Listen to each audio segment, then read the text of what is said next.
Situation خرابی کی طرف ہی جا رہی ہے. ویسے تو انٹرنل کیوس کے ساتھ ایکسٹرنل بھی شروع ہو چکا ہے, لیکن کشمیر کی صورتحال سے آغاز کریں گے.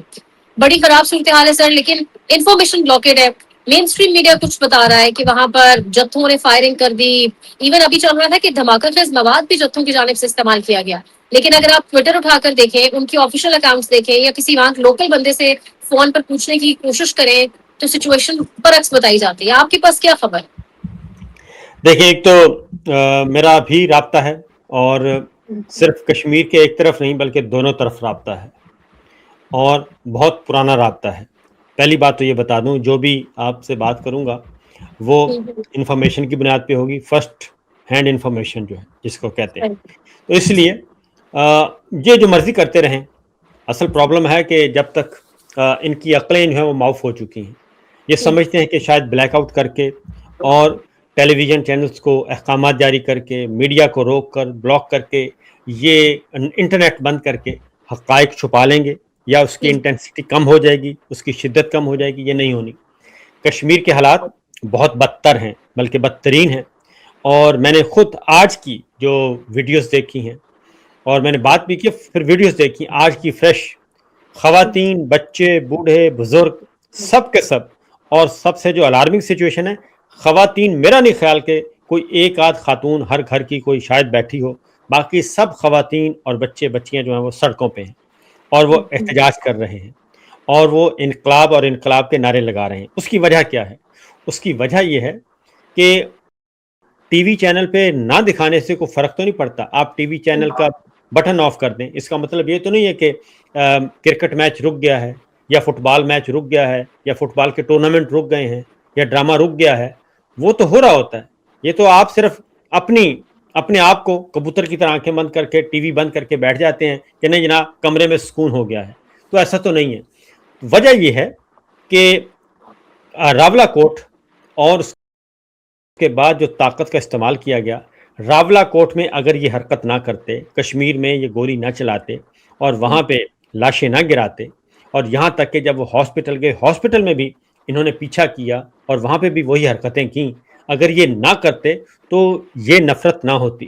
کیونکہ کشمیر بالکل پاکستان سے الگ تھلگ ایک انڈیپینڈنٹ اس کی حیثیت تھی, وہ الگ تھلگ تھا پاکستان کی سیاست سے دور. اور پاکستان کی سیاست میں جو کچھ بھی ہوتا رہے, کشمیر ایک سائڈ پہ رہتا تھا اور وہ اپنی سیاست کرتا تھا. وہاں کی سیاسی جماعتیں اپنی سیاست کرتی تھیں, اور کشمیری عوام کشمیر کی حد تک رہتے تھے. لیکن یہ پہلی دفعہ ہوا کہ جو انہوں نے کھیل 26 نومبر کو ڈی چوک میں کھیلا, جو 9 مئی کو کھیلا, جو مرید کے میں کھیلا, جو مئی 25 میں کھیلا, 25 مئی 22 میں کھیلا, یہ جو ان کا گولی چلانے کا جو ایک جھجک اور ان کی ختم ہو گئی کہ آپ گولی چلا دیں, بس گولی چلانے کا مسئلہ اسی سے حل ہوگا. اس سے کشمیر میں کوئی پنجابی, کوئی بلوچی, کوئی سندھی, کوئی پختون, وہ والی قومیں بھی نہیں ہیں. کشمیر کشمیری ہیں, خواہ وہ اس سائڈ پہ بیٹھے ہیں یا وہ اس سائڈ پہ بیٹھے ہیں.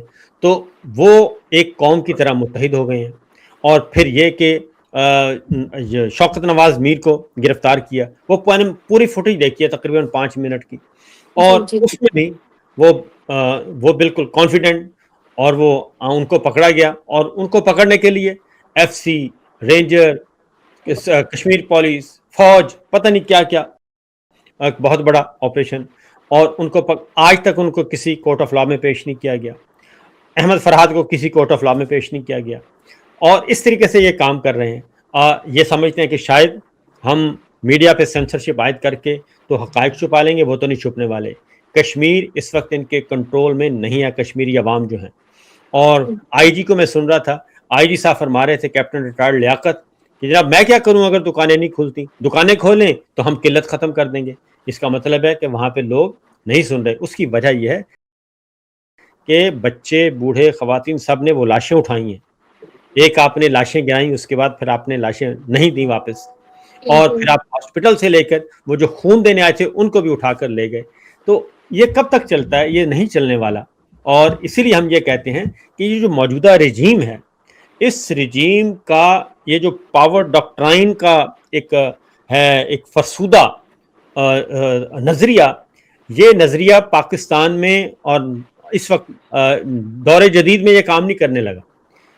بھلے وقتوں میں نہیں کام کیا, بھلے وقتوں میں آپ نے ملک آدھا گنوا دیا, جس وقت کچھ بھی نہیں تھا, صرف 2 اخبار ہوتے تھے, تو کیا 71 میں آپ نے ایک فوجی آپریشن کیا تھا؟ کیا اس کے بعد آپ نے بنگالیوں کو قابو کر لیا؟ بنگالیوں نے اپنا ووٹ دیا, اور ووٹ بھی سیاسی جماعت کو دیا, عسکری جماعت کو تو نہیں دیا. تو ہم نے خمیازہ بھگتا ہے. تو اس لیے کشمیر کا معاملہ کہیں زیادہ خراب ہے, یہ جتنا مرضی اس کو دبانے کی کوشش کریں. سر صورتحال کا تقاضا تو یہ تھا کہ یہ سیاسی جماعتیں بوائیکاٹ کرتی ہیں, کیونکہ یہ جو صورتحال ہے اس میں ایک عام آدمی بھی سمجھ سکتا ہے کہ الیکشن بڑا مشکل ہے, عوام سڑکوں پر ہے, دکانیں بند ہیں, اسی مہینے میں الیکشن کی تاریخ ہے. لیکن ادھر میاں صاحب جو پوری زندگی سیاست ہی کشمیر کے نام پر کی, وہ 19 تاریخ کو میرپور جا رہے ہیں کیمپین کے لیے, بلاول آج روانہ ہو چکے ہیں مظفر آباد کے لیے. یہ دیکھیں ان سیاسی کو جماعتیں. ہاں جی اصل جی جی اصل میں مسئلہ کیا ہے؟ ہاں مسئلہ یہی ہے نا کہ ان کو پتہ ہے کہ فارم 47 تقسیم ہونا ہے, اور ہاں گلگت بلتستان میں بھی یہی فارم 47 تقسیم ہوا. اب یہ کشمیر کے لیے بھی فارم 47, یہ 2 بڑی سیاسی جماعتیں تھیں. اب یہ عوام کی نظر میں تو زیرو ہو چکی ہیں, ان کا ووٹ بینک نہیں ہے, لوگ ان کو ووٹ نہیں دیتے. اب ان کے پاس صرف ایک ہی ہے, گیٹ نمبر 4 GHQ کا. یہ صرف وہاں اب جائیں گے اور وہیں سے یہ فارم 47 حاصل کریں گے. اور P T I bike out کر چکی ہے, اور کشمیر ایکشن کمیٹی بھی بائیک آؤٹ کا اعلان کر دے گی. جب جی ووٹ جی ہی نہیں پڑیں گے تو یہ کریں گے کیا؟ یہی کام جو ہے ہم بلوچستان میں 22 سال 25 سال سے کر رہے ہیں. وہاں پہ یہ تجربہ ناکام ہو چکا ہے. وہاں پہ بھی تمام سیاسی جماعتوں کو آپ نے سائڈ پہ کیا, آپریشن کیا, اور نواب اکبر بگٹی کو فارغ کیا, اور اس کے بعد سے لے کے آج تک آپ باپ پارٹی پہ ہی انحصار کر رہے ہیں. وہاں کی بھی مرکزی جماعتیں جو ہیں وہ سائڈ پہ ہیں. وہاں پہ بھی 200 ووٹ ڈلتا ہے, 500 700 800, اور کوئی MNA بن جاتا ہے, کوئی MP بن جاتا ہے. یہی کام انہوں نے کرنا ہے کشمیر میں. اور اگر یہ کشمیر میں کریں گے اور ٹرن آؤٹ نہیں آتا, عوام ووٹ نہیں ڈالتی, کیونکہ عوام تو سڑکوں پہ ہیں اس وقت. کوئی ایک شہر بھی ایسا نہیں جہاں پہ احتجاج نہیں ہو رہا اور لوگ سڑکوں پہ نہیں ہیں, اور وہ ان کی درگت بنا رہے ہیں جو ٹکٹ ہولڈرز ہیں, جو الیکشن کمپین کے لیے جاتے ہیں. اس لیے اصل میں مسئلہ یہ ہے کہ یہ ضد ہے ہمارے بادشاہ سلامت کی, کہ نہیں میں جو کرنا چاہتا ہوں میں وہی کروں گا. اور ان کو یہ ملے ہوئے ہیں, پپٹس مل گئی ہیں 2, ایک نون لیگ کی صورت میں, ایک پیپلز پارٹی کی صورت میں. اب دونوں جو ہیں وہ ان کے منہ میں رال ٹپکتی ہے کہ جناب ٹھیک ہے, اچھا یہ تو اچھا موقع ہے کہ سارے آؤٹ ہو چکے ہیں, فارم 47 جتنے ہو سکتے ہیں لے لیں. کیونکہ انہوں نے کوئی اصلاح کے لیے تو ہے نہیں یہ گورنمنٹ. یہ تو کہتے ہیں کہ زمین کا ٹکڑا یہ کماؤ پوت ہے, ایک ٹکڑا اور آ جائے ہماری پیداوار بڑھ جائے گی, یہ ٹکڑا بھی ہمیں مل جائے پیداوار بڑھ جائے گی. تو اس طریقے سے یہ اقتدار تقسیم کر رہے ہیں بیٹھے. سر کشمیر کی صورتحال یہ کیوس سے بھرپور ہے. ہم نے بات بھی کی کہ مین اسٹریم کچھ اور رپورٹ کر رہا ہے. مسئلے بڑے ہیں. کل آپ نے غالباً ایک ٹاک شو چل رہا تھا جیو پہ, اس میں ملیحہ لودھی صاحبہ نے کہا ہے جی کہ بھارت نے نیوکلیر جو ہتھیار ہے ان کو پاکستان کی طرف کر دیا ہے, لیکن ہمارے ہاں ڈبیٹ کچھ اور ہے. ہمارے ہاں مولانا فضل الرحمان کی طرف تمام تیر برسا دیے گئے ہیں, اور آج تو پورا دن پریس کانفرنسز تھی, جبکہ ہم نے بھی پڑھا ہے, پتا ہے کہ ملا ملٹری الائنس چلتا ہے. یہ ہو کیا رہا ہے, اور یہ اتنی زیادہ پریس کانفرنسز کیوں کرنی پڑ گئی آج؟ بات یہ ہے کہ سچویشن درون خانہ بہت خراب ہے. ہمارے بادشاہ سلامت کو سمجھانے کی بہت کوشش کی گئی, لیکن وہ سمجھنے کے لیے تیار نہیں ہے. پرابلم یہ ہے. اور مولانا فضل الرحمان صاحب جو ہیں وہ گھر کے بھیدی ہیں, اور ان کو معلوم ہے. میں بھی کل سن رہا تھا کہ حنیف عباسی صاحب آتے ہیں, وہ فتویٰ جاری کر رہے تھے اور جتھوں کی بات کر رہے تھے. تو ہم نے تو پورے کا پورا افغان جہاد جو ہے وہ جتھوں کے ذریعے ہی لڑا ہے. ہم نے تو کشمیر پالیسی ساری جتھوں کے ذریعے چلائی ہے, ریگولر آرمی تو کہیں بھی نہیں تھی. تو مولانا فضل الرحمان صاحب سارے اس پروسیس کو جانتے ہیں. ان کے اپنے بندے بھی, ان کے اپنے کارکنان بھی, اپنے رہنما بھی, انہوں نے بھی جانوں کے نذرانے اسی لڑائی میں پیش کیے ہیں. ابھی مولانا سمیع الحق صاحب کے بیٹے جو ہیں وہ بھی خودکش حملے میں کوئی سال سوا سال پہلے مولانا گئے ہیں, حامد الحق. وہ بھی کیونکہ سارے کے سارے یہ ہمارے مدرسوں سے ہی پڑھ کر گئے ہیں نا, یہ سارے طالبان جو ہیں. اور وہیں سے یہ سارے جتنے بھی جتھے ہیں, جتنے بھی ملیٹنٹ گروپس ہیں, یہ سارے وہیں سے افغان جہاد کے اس درخت سے یہ اس کے پھل ہیں یہ سارے جتنے بھی ہم. تو مولانا فضل الرحمان صاحب نے کوئی غلط بات تو نہیں کی. انہوں نے تو تاریخ کے آنے میں کہا, انہوں نے اب انکار کر دیا. انہوں نے کہا کہ اب ہم جتھے نہیں بنائیں گے, اب ہم لشکر نہیں بنائیں گے, اب کام کرنا ہے, لڑائی کرنی ہے تو ریگولر آرمی کے ذریعے آپ خود کریں, ریاست آپ کو اس کے لیے سروسز ریاست نے لی ہوئی ہیں, آپ کو تنخواہ دیتی ہے, مراعات دیتی ہے, آپ آئیں اور آ کے یہ کام سنبھالیں, ہم یہ کام نہیں کریں گے. تو اصل لڑائی یہ ہے. مولانا فضل الرحمان صاحب نے بہت ہی اندر کی بات وہ ہے وہ آ کے بیان کر دی, اور اس وقت کر دی جب ان سے کوئی بہت بڑا مطالبہ کیا جا رہا تھا. لہٰذا جب یہ بات کھل چکی ہے کہ یہ لاؤ لشکر کے ذریعے سے, اس کو اگر آپ زیادہ سادہ زبان میں لیں تو ان کو پراکسیز کہا جاتا ہے.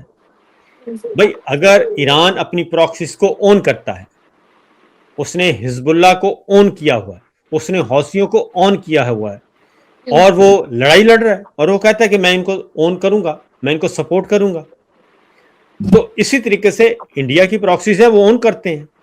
ہم نے کیا کیا, ہم نے پراکسیز بنائی اور کام لیا, اور جب ادھر سے پریشر آیا وہاں اس کے بعد ہم نے ان کو ڈس اون کر دیا اور بھی یار و مددگار چھوڑ دیا. یہ ہم نے افغانستان کے معاملے میں بھی کیا, یہ ہم نے کشمیر کے معاملے میں بھی کیا. اب ظاہر ہے اب کوئی اور نیا اعتبار ہی نہیں کرتا, کیونکہ میں خود نوائے وقت میں جہادی تنظیموں کی یہ میری بیٹ میں شامل تھیں, جہادی تنظیمیں, میں ان کو کور کرتا رہا ہوں. مجھے معلوم ہے کہ یہ سارا کام کیسے ہوتا تھا اور کیسے ہوتا رہا ہے. تو اس لیے یہ پہلے آپ نے جہاد کو پرائیویٹائز کر دیا تھا جنرل ضیاء صاحب کے زمانے میں. اس کے بعد مشرف صاحب آئے, انہوں نے کہا نہیں اب یہ میں نیشنلائز کروں گا, یہ فیکٹریاں جہادی فیکٹریاں جو ہیں ان کو بند کر دیا گیا. جب یہاں سے لڑائی شروع ہوتی ہے کہ پہلے جو فتوحات حاصل کی, سوویت یونین کے حصے بکھرے کیے, امریکہ واحد سپر پاور بن گیا, اس وقت یہ پراکسیز, یہ جتھے آپ کے ہر دل عزیز تھے اور آپ کے وی آئی پی گیسٹ ہوتے تھے, واشنگٹن کے بھی اور ہمارے بھی اور برطانیہ کے بھی اور یورپ کے بھی, کیونکہ اس وقت دنیا کو واحد سپر پاور بنانا تھا امریکہ کو, اور سوویت یونین کو فارغ کرنا تھا. یہ اصل پرابلم تھا. اس وقت سوشلزم اور کیپٹلزم کی ایک لڑائی لڑ رہی تھی, اور ہم کیپٹلزم کے ساتھ جا کے کھڑے ہو گئے. تو وہی انہی میں سے یہ سارے نکلے ہیں, وہ خواہ ٹی ٹی بی ہے, خواہ وہ خراسان ہے, خواہ وہ داعش ہے, جتنے گروپس ہیں ان میں سے نکلے ہیں. اب جب آپ ان کو پتا چلا کہ یہ تو ہمیں ٹیشو پیپر کی طرح استعمال کیا جا رہا ہے, اب وہ بھی چھوڑ گئے. ظاہر ہے کسی نے اچک لیا, کسی نے کسی کو اچک لیا. تو مولانا فضل الرحمان صاحب نے کوئی غلط بات نہیں کی. تو اس لیے کل یکدم جو ہلا بولا گیا, اور اس میں میں نے دیکھا کہ ان کے پاس کوئی بھی نہیں تھے, لیکن ایک بات ہوئی کہ مزید جو ان کے اسٹیبلشمنٹ کے خفیہ اثاثے تھے وہ ظاہر ہو گئے, بلکہ ضائع ہو گئے. سر آپ نے کہا ہے کہ گھر کی بھیدی ہے مولانا فضل الرحمان صاحب, تو گھر کی بھیدی ہے, گھر والوں کی منظوری کے بغیر اتنا بڑا بھید کھول سکتے ہیں؟ کسی کا تو آشیرواد ہوگی نا. دیکھیں آشیرواد کی بات تو بات کی ہے, لیکن ہم خود بھی سوچیں کہ 5واں سال ہے رجیم چینج آپریشن کو.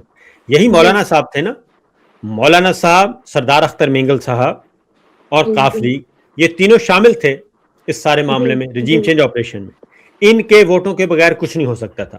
26ویں غیر آئینی ترمیم بھی کروائی, وہ بھی مولانا فضل الرحمان صاحب کے ووٹوں سے ہوئی. تو یہ سب کچھ ان کے بغیر ہو نہیں سکتا تھا. لیکن ایک وقت آتا ہے اور فیصلہ کرنا پڑتا ہے.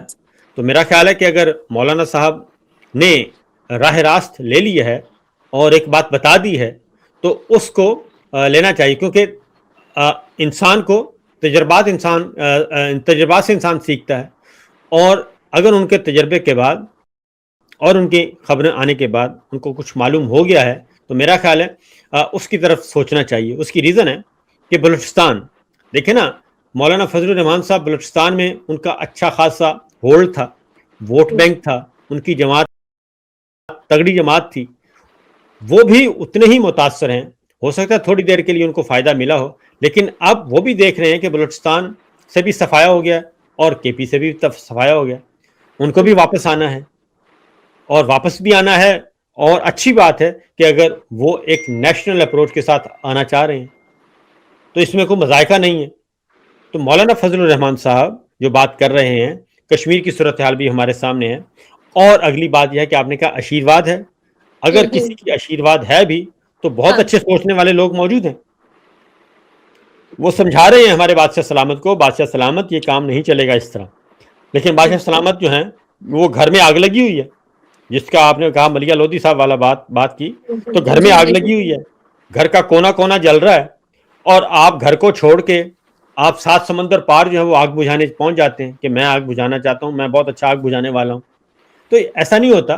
سب سے پہلے آپ ہاؤس ان آرڈر کریں، پاکستان کو سٹیبلٹی کی طرف لے کے جائیں، کسی ٹریک پہ لے کے جائیں. یہاں پہ آپ کسی سے سلام لینے کے لیے تیار نہیں ہیں، یہاں پہ آپ کسی کو دیکھنے کے لیے تیار نہیں ہیں، یہاں پہ پالیسی ہے جیلیں بھر دیں اور باہر پالیسی ہے سب کو معاف کر دو. یہ تو نہیں چلتا. سر، جو آپ نے گھر میں آگ لگی کی بات کی، اس کا سب سے بڑا جو ایک ریزن ہے وہ اڈیالہ جیل ہے. اور ہم نے یہی سنا کہ علیمہ خان کی وجہ سے ملاقات نہیں ہو رہی، علیمہ خان کی وجہ سے ملاقات نہیں ہو رہی. آج تک وہ تھی بھی نہیں. انہوں نے منع کر رکھا تھا کارکنان کو بھی کہ وہ بھی مت آئے. باقی دونوں بہنیں تھیں، اور نورین نیازی کے حوالے سے ہمیں کہا گیا کہ ان کو اجازت بھی ہے، جب وہ کہیں گی ملنے دیا جائے گا. تو پھر آج کیوں نہیں ہو سکی ملاقات؟ سمپل سی بات ہے، پہلے بھی ہم نے یہ خبر دی تھی.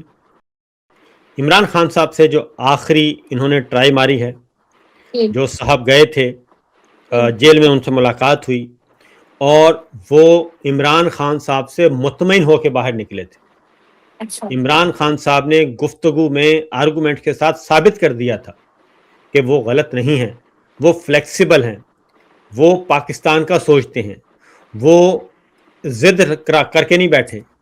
ٹھیک ہے، انہوں نے بڑا کلیئرٹی کے ساتھ، اور جو صاحب گئے تھے وہ ان سے اتفاق کر کے واپس آئے. اس کے بعد عمران خان صاحب کو جیل سے ایک دن نکالا بھی گیا، اور اس دن بھی عمران خان صاحب کے ساتھ نشست ہوئی. لیکن اس کے بعد مسئلہ کیا ہے؟ مسئلہ یہ ہے کہ یہ کہا جاتا ہے کہ جناب اسی طریقے سے اس جعلی نظام کو آپ چلنے دیں، اور جب تک میں ہوں مجھے نہ چھیڑا جائے، اور اس نظام کو بھی نہ چھیڑا جائے. ہاں، میں چلا جاؤں گا، اور اس کے بعد آپ اس نظام کو چھیڑ دیں، مجھے کوئی اعتراض نہیں ہے. تو یہ تو نہیں ہو سکتا. تو عمران خان صاحب تو بڑے کلیئر، اس معاملے میں کلیئر ہیں. اور اس لیے یہ جو کہا جاتا ہے کہ جی علیمہ خان صاحبہ کی وجہ سے ملاقات نہیں ہو رہی، یا کسی پی ٹی آئی کے لیڈر کی وجہ سے، سہیل افریدی کی وجہ سے، گنڈا پور کی وجہ سے، اسد کیسر کی وجہ سے، تو یہ بالکل بیکار باتیں ہیں. اصل پرابلم یہ ہے کہ عمران خان صاحب کی بہنیں ملنے جب بھی جائیں گی، عمران خان صاحب گفتگو کریں گے، اپنا موقف دیں گے، اور وہ موقف شائع ہوگا، وہ موقف انٹرنیٹ پہ آئے گا، وہ بڑا کلیئرٹی کے ساتھ آئیں گے وہ. اور عمران خان صاحب جو ہیں وہ کمپرومائز کرنے کے لیے تیار نہیں ہیں، این آر او لینے اور دینے کے لیے تیار نہیں ہیں. کم از کم وہ لینے کے لیے تو تیار نہیں ہیں، اور جیسے یہ چاہتے ہیں تو وہ تو نہیں کرنے والے. تو اس لیے یہ خوفزدہ ہیں. اصل پرابلم یہ ہے کہ جو اندر سے اتنے انسیکیور ہوں، انہوں نے اور کیا کرنا ہے. اور اسی لیے اب اس کو ذرا تھوڑا سا لنک کر لیں کہ تمام مقدمات ہولڈ پہ تھے، اور جب عمران خان نہیں مانے اور وہاں سے فل سٹاپ لگ گیا ہے، اب ان کو کہا جا رہا ہے کہ ہم آپ کو القادر ٹرسٹ میں سزا سنوائیں گے، اور اس کو ہائی کورٹ سے بھی ٹھپا لگوائیں گے. اور وہ اب جو ہمارے سرکاری دانشور ہیں وہ ابھی کالم لکھنا بھی شروع ہو گئے ہیں، وہ تحریریں بھی کر رہے ہیں، پروگرام بھی کر رہے ہیں، ویلاگ بھی کر رہے ہیں کہ فیصلہ ہو چکا، علیمہ خان کو بھی سزا ہوگی، اور عمران خان صاحب کو بھی سزائیں برقرار رکھی جائیں گی.